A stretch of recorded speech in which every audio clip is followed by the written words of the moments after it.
Since we're out of time and I have to get to school, these last 3 steps will all be in this video. These are the finishing touches. Number 1, add your text. Now, this text, if I double click on the T here to select Utah Rocks, you can see that I have, because it's in the center of the page, I have actually chosen to center the text. So any adjustments I make happen from the center outwards. Now the same thing goes for the date.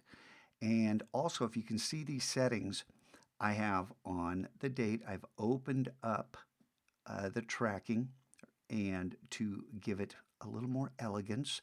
And the same thing here. You can see the font I use, the size I used, and these are not, this text is actually a little big. I think I would probably make it just slightly smaller.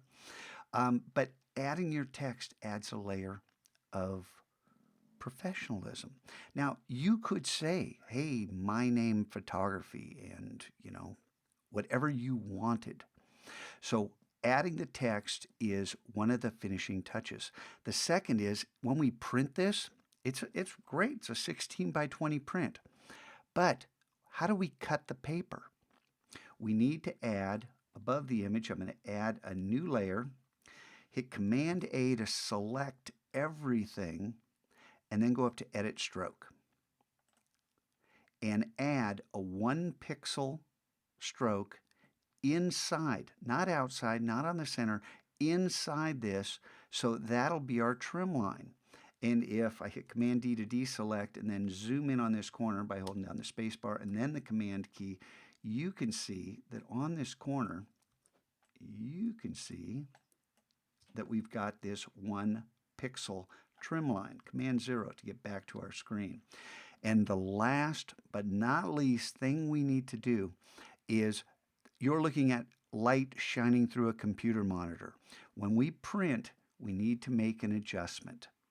And there are several different ways to do this. For right now, I'll just say create a new curves adjustment layer, grab the very center point, and drag it up, about here. So there's before, there's after, and you might say, hey, this is too dark.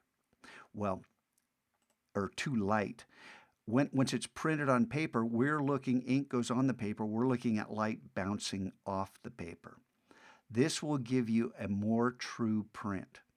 Now, so many things we could still do. We could add a vignette to this photo. We could darken the clouds to make the grays a little more intense. And I'll probably do that off screen and print this out so you can see what this looks like, maybe even bring it in a frame. I don't think this photo is good enough to frame, but this was just a video to get you started so you can understand a way to make a print that looks pretty cool inside a frame.